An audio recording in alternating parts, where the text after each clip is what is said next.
আসসালামু আলাইকুম। চলুন আমরা সবাই এই ভিডিওটি একটু দেখি। এই তো আমার দেশ, সোনার বাংলাদেশ।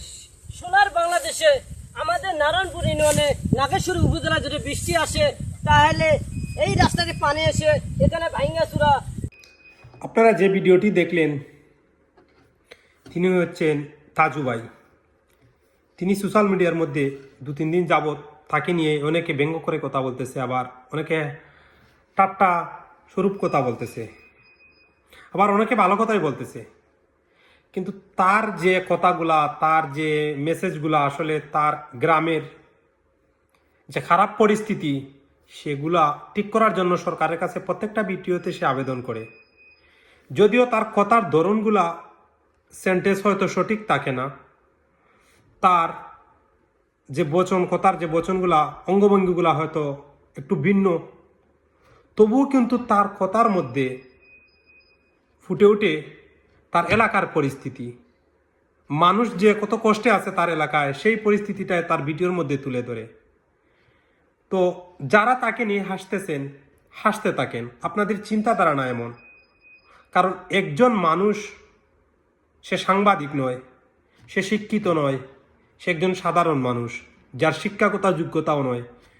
এই সে যেভাবে কথা বলে সে সেভাবেই বলতেছে, কারণ সে এখানে তার নিজেকে স্মার্ট তৈরি করতেছে না যে আমি এত সুন্দর করে কথা বলবো, আমার কথাগুলো হয়তো মানুষ দেখবে। সে সেটা ভাবে না, সে ভাবতেছে আমি সাহস করে কথা বলবো, মানুষ দেখুক আর নাই দেখুক। কিন্তু সে জিতে গেছে। তাহলে সে প্রমাণ করে দিল কথা বলার মাধ্যমে মানুষ তার জিনিসটা বুঝায় না, যে সুন্দর করে কথা বলার মাধ্যমে। আসলে তুমি যেভাবেই কথা বলো না কেন, তোমার উদ্দেশ্য কি সেটা মানুষ ঠিকই বুঝে নিবে। তাই যারা অনেকে আমরা বই করি কথা বলতে, অনেক কিছু বলতে চাই না সাহসের সাথে, অনেক কিছু আমরা প্রকাশ করতে চাই না, তাজু ভাই তার উদাহরণ। অনেকে আমার কথা মানেন আর নাই মানেন, তাজু ভাই তার উদাহরণ।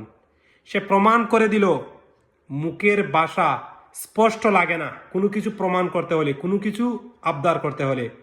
মানুষের ভালোবাসা পেতে গেলে মুখের ভাষা স্পষ্ট দরকার নেই, দরকার সাহস।